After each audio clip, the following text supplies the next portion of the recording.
By popular demand, Debbie Reynolds Consulting is now offering executive briefings on emerging data privacy risks and how companies can avoid them. To learn more, visit the executive briefings page on my website. Thank you. The personal views expressed by our podcast guests are their own and are not legal advice or official statements by their organizations. Hello, my name is Debbie Reynolds. They call me the Data Diva. This is the Data Diva Talks Privacy podcast, where we discuss data privacy issues with industry leaders around the world with information that businesses need to know now. I have a very special guest on the show, Rowenna Fielding. She is the director of Miss IG Geek in England, correct? That's right, yep. Well, I've been a fan of you for so long. I've looked at your work over the years. I really love your comments. And, I have to say that a lot of people that I really look up to and respect in the data protection, data privacy, data sphere, they really talk very highly of you. So you're always on everyone's list in terms of someone to think about, someone to look at. And I followed you for so many years. And so I saw your name pop up on LinkedIn. I said, oh, God, why haven't I invited her on the show? So we're rectifying that right now. So welcome to the show. Awesome. I'm really pleased to have been invited. It's a great honor. Love your work.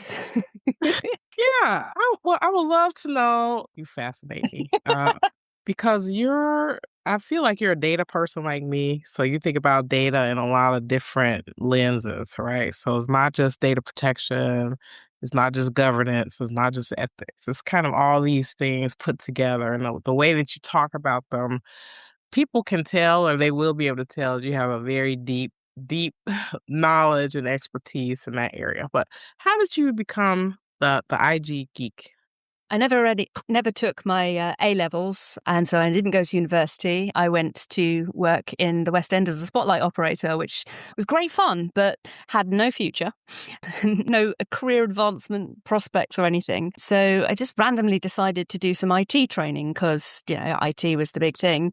Discovered my inner geek, realized I had a kind of affinity for it. And then I went into IT security and then security management. It wasn't really fulfilling me. And then I got a job doing information governance. And it turned out that most of what I was doing on a day-to-day basis involved data protection law. And I started looking into that and I got fascinated. And this is this is more than 12 years ago now. Wow. Oh my goodness, I'm getting old.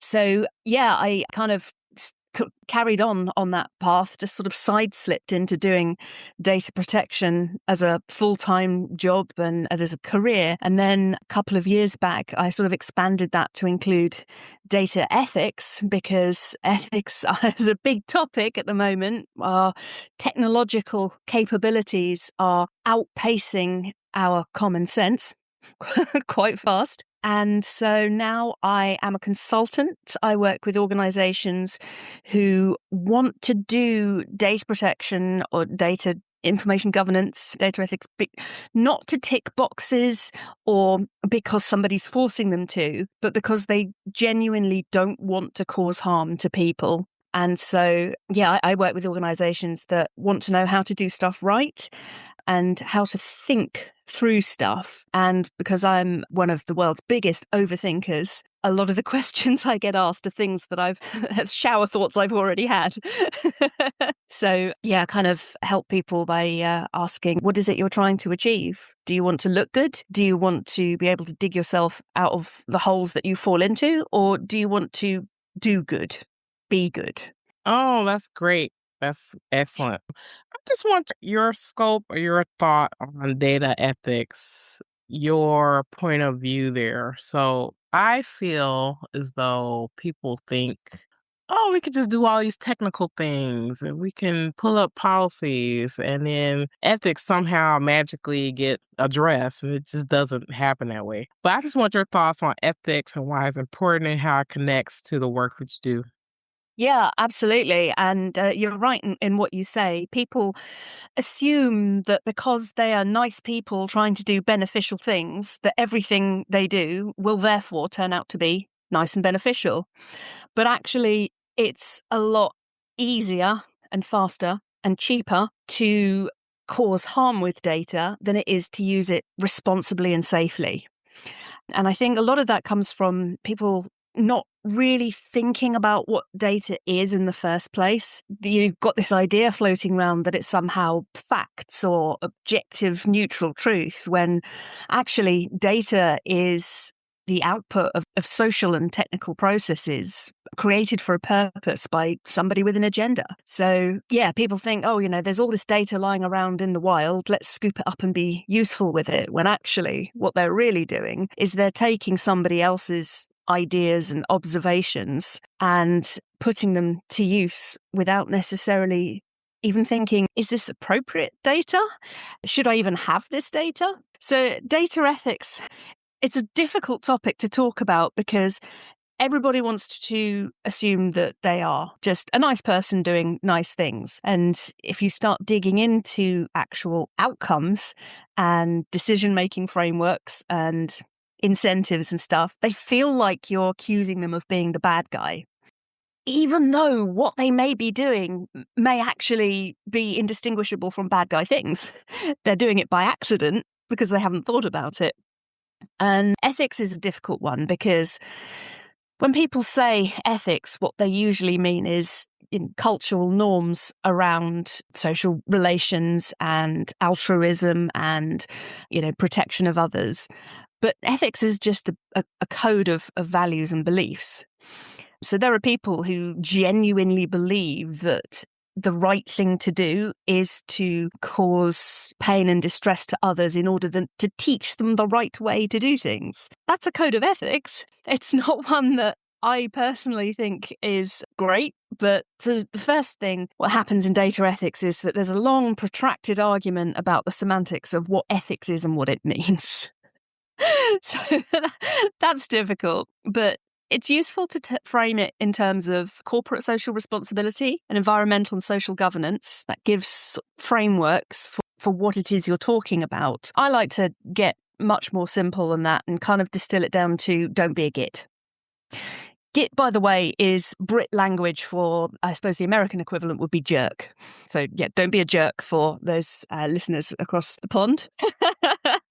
And that's basically what data protection and privacy law sort of boil down to, which is, yeah, don't be a git. Be careful about how you're treating other people or what will happen to them because of what you're doing with their data. It's like health and safety for the intangible self.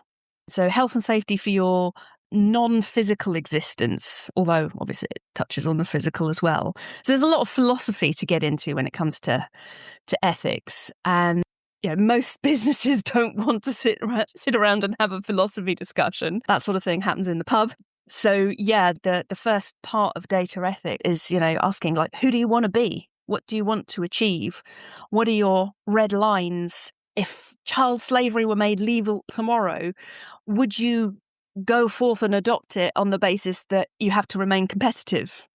Or, if kicking puppies were mandated by the government, would you go out and have your business kick puppies in order to stay competitive? Like, what are your organization's values and standards, basically? And that's a really hard question to answer because, again, people don't tend to think it through. They just assume that they're good people doing nice things. I think that's true. And then I think the thing that makes it even harder is that what we're talking about is harm that may not be tangible in the same way that we think of harm, laws about harm, right? So just like your example about someone kicking puppies, right? So I think that's kind of illegal in a lot of places, like harming animals and stuff like that. But if you do something that harms someone psychologically, or I'm saying harms them in some other way that's not physical, is not something that you can see, I think that we have a hard time with that. That's where I feel ethics can play a really big part.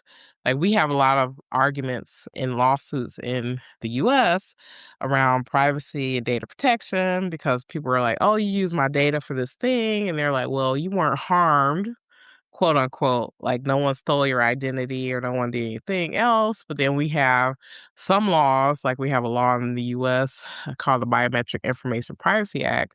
And a lot of lawyers in the US don't like that law because the harm is intangible. The harm is that you use someone's biometric in a way that they didn't want. And so I'm interested to see how all this plays out, but I think ethics plays like a huge part in trying to explain what that harm is.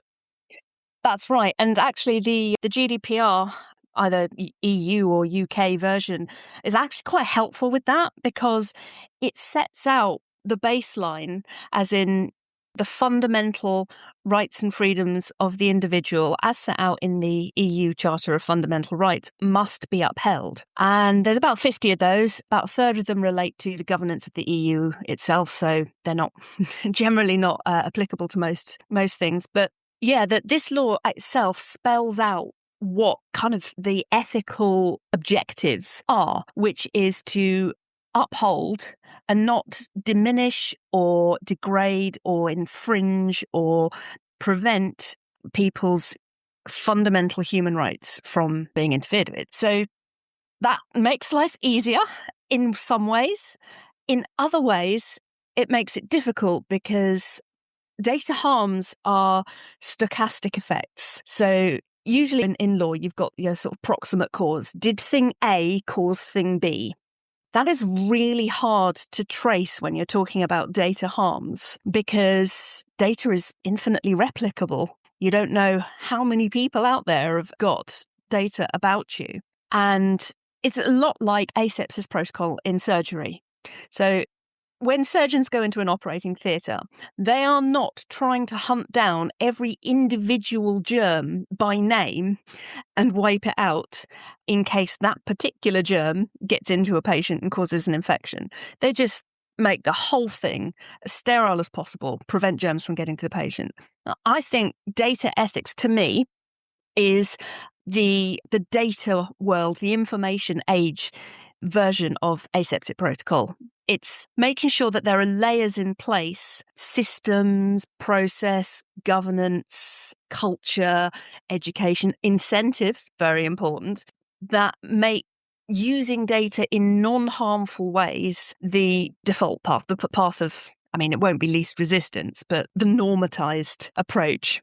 Unfortunately, the compliance industry, the incentive there is to perform compliance, not to necessarily be fulfilling the objectives stated in the law, which are, we've all seen what happens when people are allowed, people's fundamental rights get tossed out the window or don't even exist when it comes to data. Not a lot of people necessarily know this, but data protection law comes from human rights law, which comes from World War II. And data protection law in particular, because of how the Third Reich weaponized data against the people they were trying to get rid of, with the enthusiastic collaboration of IBM at the time. So yeah, kind of going into the history of why this stuff is law can be helpful for helping people work with data ethics, but they've got to want to care. And that's getting harder and harder because data is everywhere. It's easy to generate, it's easy to use, it's easy to distribute, but thinking time is not in great supply. And discussion time and room for people to have differing ideas and form consensus. There's not room for it really in the modern world of business. So which makes it all the more important, I think. I think that's true. I want to talk a little bit with you about artificial intelligence. And the reason why I want to talk about this is that I very much like the EU's AI Act and their focus on harm, where, that concept around data just is hard in the US to be able to translate it that way because we don't think about law and regulation in that way. But the thing that's happening with AI, and I want your thoughts, is that we have organizations now that are saying, "Oh, I set up this chatbot, I set up this agent, and it did this thing, and I didn't do it, like, the AI did it. So, like, I'm not responsible, or I didn't know that it was gonna harm this person in this way, but I'm not responsible." But what are your thoughts? I just feel like this is the new age, the dog ate my homework type of thing. So there is a quote from the American sociologist Edward Wilson, which goes something like, "The problem humanity has is that we have Paleolithic emotions, medieval institutions, and godlike technology, and it is terrifically dangerous, and it is approaching the point of disaster." I feel that that could have, I mean, I think he said that in the 60s, but he could have said that about the AI. I'm doing air quotes around AI because AI is actually a marketing term. There is no single AI technology. There are a bunch of technologies which are labeled AI. So whether you're talking about machine learning, generating and working on statistical models for inference and prediction, for large language models, which are essentially also, prediction about statistical word patterns, or the quant systems that are used in the financial world to try and read minds and predict the future, which has always been a thing humans are interested in and has always turned out to be impossible. It just takes a little while to come to terms with that fact. Yeah, there is no AI. What most people are talking about is either large language models, which are presented as chatbots, or systems that purport to infer or predict behaviors or events. And I think if a machine learning model has been developed and designed by subject matter experts, that is, experts in the thing they're applying it to, not just computer science experts, for a very narrow and specific use case with very thorough training and development and review feedback loops all the way through, extremely careful deployment by people who have been trained in the system's limitations and risks, not just its capabilities, and ongoing monitoring with feedback loops for error correction, then it can be a wonderful, really useful thing. For example, the detection of tumours in X-rays. Computers can see grayscale far better than humans. And that, when done by medical experts and radiologists and stuff like that, that's really successful. The problem comes when people use this technology to shortcut thinking, because there's really no substitute for thinking. And while one person can make a mistake, one person with an algorithm can propagate that mistake across the world to hundreds and thousands of places in the blink of an eye, and clearing up after it is a lot harder. So, yeah, I think that basically that this technology is a technology that humanity is simply not equipped to use safely or responsibly, but that's not actually going to make any difference because it is a burgeoning mark bubble, in fact. It's kind of the new blockchain. Remember blockchain was going to save the world and do all that, and now it's AI, but it's more dangerous because it's the technology is presented as though it's as good as or better than a human. And that's not necessarily the case. But what it is good at is looking like it is as good as or better than a human until you start digging into it. So actually, the Turing test is the wrong way round. A I Turing agree. test is a test of human gullibility.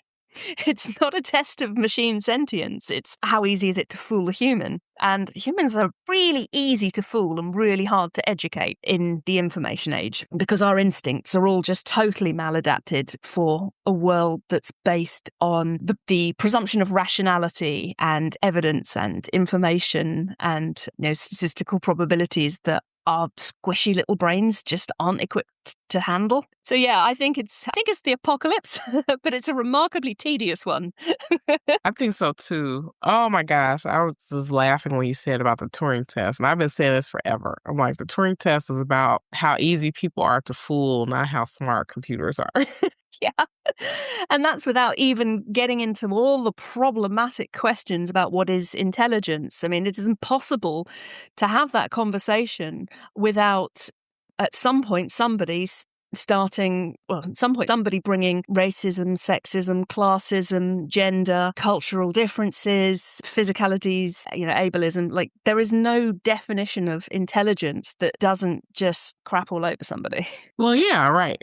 Just like I'll think about games like Trivial Pursuit or just education in general. Some educators, for them, education is learning some fact or some figure and being able to spout it. And to me, that's not learning. That's not knowledge. And so I feel like a lot of times when people say, oh, these AI tools, they have all this information. I'm like, but information isn't knowledge and information is not wisdom. And so I think only humans can be wise. So even if you gave AI all the information in the world, it can't reason just like a human. And so one of my concerns is that we have tools, like you say, in marketing speak, where we're saying, well, we can bypass the experts that know this thing, or we can bypass the humans and we can let the computer do these things. It's like, but that's not true and that's not real. And like, we've never been able to do that. But the problem is that people think that it can. And to me, that's like the danger, right? So where you're giving a tool, like a headless tool, something that needs a human judgment, and that gap is never going to be filled by technology. I mean, the problem with filling that gap with technology is that the outcomes become increasingly unpredictable and adverse. So, I mean, what we're seeing at the moment is people are filling that gap with technology because they think it's better or it's cheaper or it's definitely faster to make mistakes at scale than to have one person do something right. But the long term, and humans are not good with diffuse long term outcomes. It's basic gambling psychology as well. We would rather take a smaller win now and risk a bigger loss later than take a small loss now and bigger win later. And that's why gambling works. It's so addictive. We're just not wired for the assumption that we're not wired to be able to keep to the assumptions and standards that we set for everybody else. Yeah. So Yeah, it's great fun, isn't it? yeah, it is, absolutely. Well, what's happening in your world right now in technology or data that's concerning you most? Oh my goodness, where to even start? Well, obviously there's the big data fairy, which is my version of the marketing term AI. And I call it that because people are willing to believe in this stuff like people are or were or have been willing to believe in magic. They don't understand how it works, but it looks like it does. And that's good enough. So the data fairy gets imbued with all these magical properties things it can supposedly do: read minds, predict the future, change the world, make humans perfect, all that nonsense. And it's not the technology itself that scares me as much as the effect it has on people's critical thinking abilities, because it's marketed to replace critical thinking and cognitive labor. And there are already studies coming out showing that the less humans use their critical thinking facilities, the less able they are to use critical thinking. So actually, yes, AI makes you stupider because use it or lose it.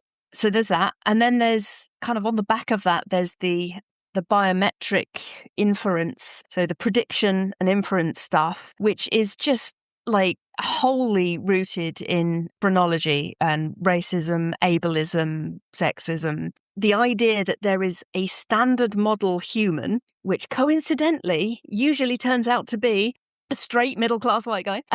So this standard human against whom everybody else is measured and found either suitably conforming or non-conforming.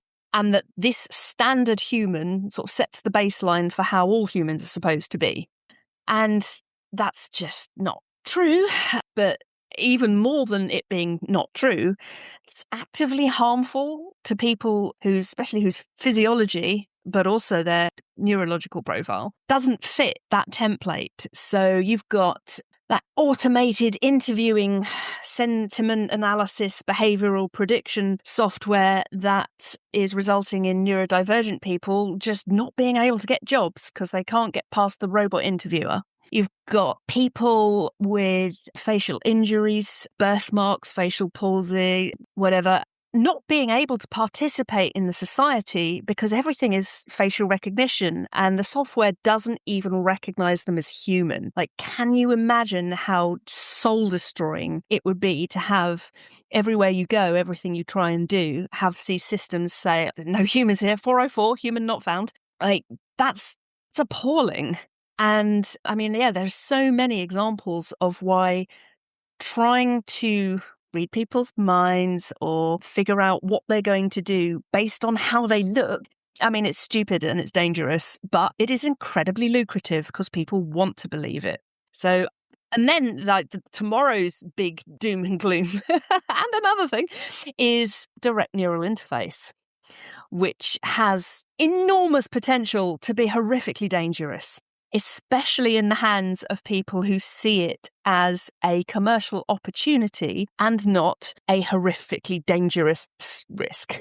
Absolutely. So I'm a person, I don't fit in any category, right? So a lot of the gaps that I see, and I think one of the things that attracted me to data privacy and data protection is because I was seeing the gaps. I live in the gap. And Same. Yeah. so when I see people do these technologies, I'm like, oh, like when you're talking about neural technology and brain and mind reading, I can guarantee you that you can't read my mind because you don't know my mind, right? You don't know me. So how can you read my mind, right? And then we have systems making assumptions about us, like you're talking about the interviewing. I read a lot of those articles like, oh, if someone looks up to the right, that means they're lying. It's like, but doesn't that's not true. Like, not you're acting like everyone's brain is the same, or everyone's thinking is the same. Also, everyone's intention, right? So everyone has different emotional cues, physical cues.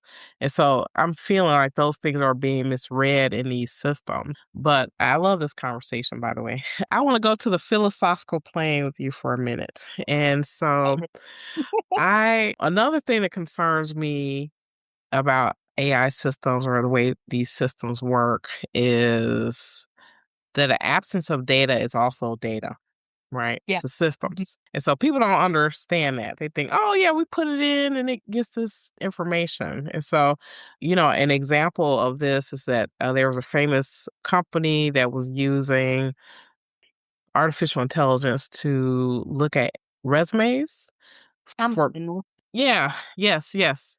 Uh, That AI came to the conclusion, based on looking at who they had hired in the past, that they should only hire white guys called Jeff who played cross in Ivy League college because they were hiring.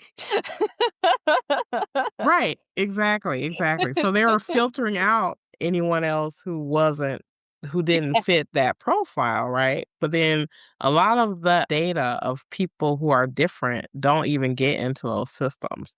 But then you're trying to make a blanket assumption about everyone based on the limited data that you put into the system or the things that you decided are important or not.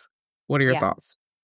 Yeah, absolutely. And that sort of goes back to what we were talking about at the start about understanding what data is and what data isn't. And it's not objective fact or truth or static. What it is always incomplete. That somebody has decided to cut out somewhere else. That's all it can ever be. But yeah, so and then systems are ending up creating self-fulfilling prophecies. So, for example, the machine learning models for offender sentencing. It turns out you are predicted to be more likely to reoffend if you are a person of color.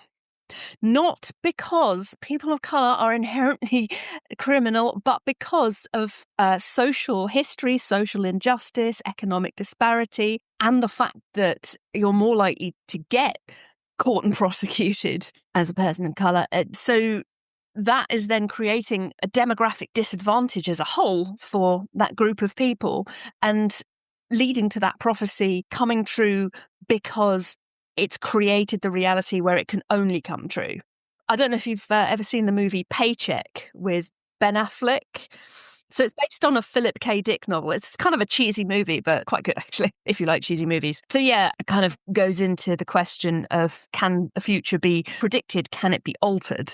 A bit like the whole Minority Report. Did you catch the ball? Yes, but it was going to fall. Oh, but how do you know? Because you caught it. Those are questions that, they are philosophy questions. And they're philosophy questions that, in the main, the computer science industry is disinterested in answering, because they're big and scary and they're very diffuse and difficult to talk about. And, they don't win angel investment. So, yeah, the self-referential nature of these systems, they can only work with what's been put into them. What's been put into them is selected by somebody who has an objective to achieve, and selected from what can be observed and generated and obtained and recorded. And because we're talking digital and not analog here, it's got to be normalized to an extent. It's got to have artificial boundaries imposed on it in order to be categorized into ones and zeros. Another example is the NYPD took a DNA sample from a crime scene, and they went to a company that claimed to be able to create images of, a person's likeness based on their DNA, which is highly dubious, because I don't think they were factoring epigenetics into that, let alone environmental factors. And so, yeah, they got this image of what this perpetrator was supposed to look like, and then they fed it into facial recognition software to find the person, and of course ended up arresting a completely innocent person who also happened to be African American, go figure. So it's just layer on layer of shaky assumptions and fudging and corner cutting and, good enough for the moment. And, when you stack all that up high enough, sooner or later it's going to topple over. And the people it lands on are usually the people that have least advantage in society. Wow, that's so true. That's so true. Thank you for doing this philosophical thing with me. I actually love it. One thing that concerns me now with like AI agents and the scary things we see people doing with technology, I feel like things are being created that even the makers are saying they have problems controlling, right? And to me, and I could be going like way far left field, but to me, that's what the nuclear age was about, which was we created something very dangerous and we have to find a way to control it, and who controls it and for what purpose. And so that's just my thought. What do you think? Yeah, I absolutely agree. And I think that's humanity's relationship with technology since the dawn of time has been FAFO. If you know, you know. We figure stuff out, or we figure out how to use stuff, and then a long time after we get around to figuring it out how it works and why it works. Electricity was being used for things long before free electron theory, and geometry was figured out long before the underlying physics of it was figured out. I'm not a mathematician or a physicist, you can probably tell. I just know a bit about the history of science and technology. And so this is just a pattern of behavior that is repeated all the way throughout history.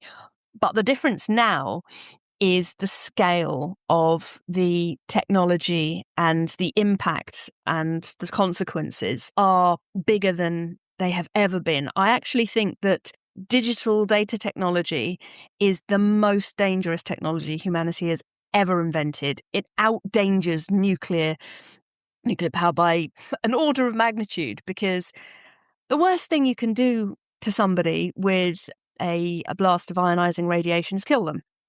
The worst thing you can do to somebody with their data is condemn them to a long life of misery, disadvantage, unfairness, radicalization, polarization, isolation, poor mental well-being, poor physical well-being.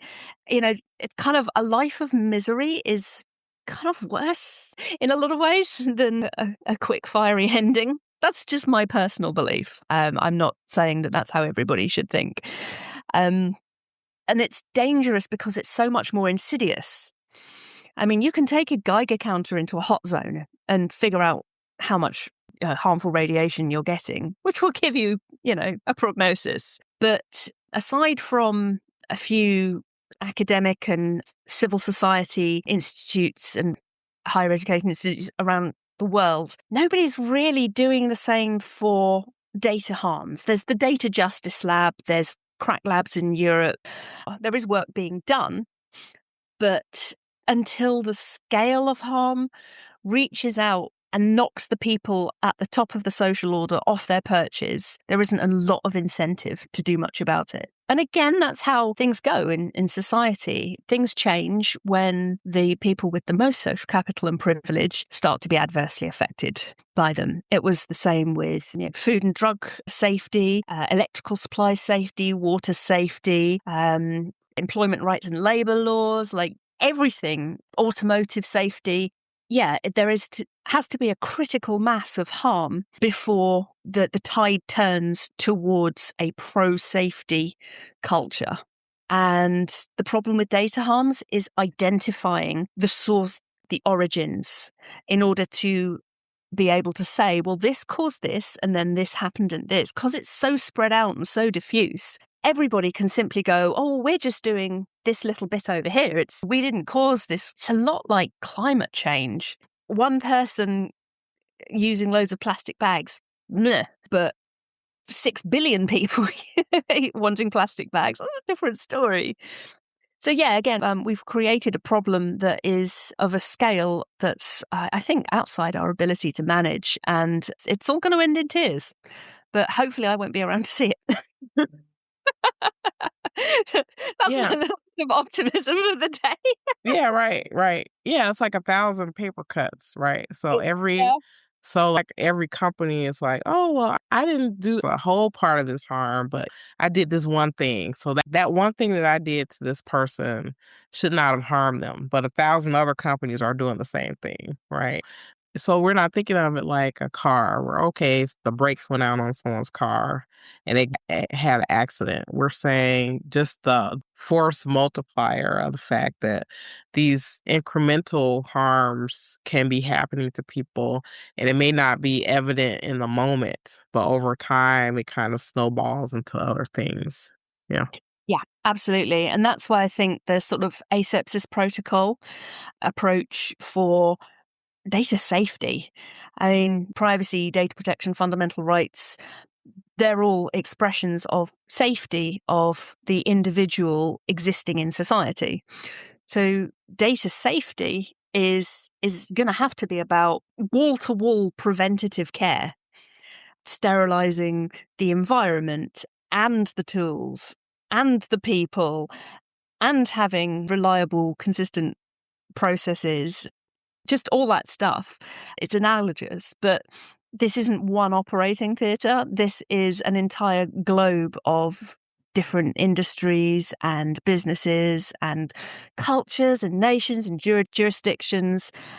And yeah, there's not really a way to get a handle on that without leaning towards authoritarianism, which is bad on its own. Like, what do we do? Exactly. Uh well, if Just cower under the duvet is my answer. If it were the world according to you and we did everything that you said, what would be your wish for data privacy, data protection, data anywhere in the world, whether that be human behavior, technology, or regulation? Oh my goodness, wow. Yeah, that's a big one. One wish? Oh, you can have more than one. Okay. So, I mean, I would certainly want to see more funding, more prominence, more support, more engagement with and prioritization of those institutions that are doing data harm research and, mapping things like, I think it was the Data Justice Lab whoever it was that figured out that certain demographics were not being shown certain ads because it was assumed that they would be too poor and useless to take advantage of them. There's not a lot you can do without, getting into like tyrannical dictator territory. But actually, my wish would be that everybody just has and takes the time to think things through more than they are at the moment. I mean, in the modern workplace, thinking is not encouraged, it's not incentivized, it's not rewarded. Motion is, action, whether it be meaningful and useful or not, because it can be measured. So, yeah, I would also like to get rid of the idea that data is, inherently valuable, because data is always incomplete. It's always inadequate. It's always inaccurate and imprecise. It's the best we can do with what we have, but we've got to stop treating it as though it were any kind of gospel or God-given pronouncement, because it's just getting us into so much trouble. But then again, that requires thinking. So yeah, time and inclination to think is my wish.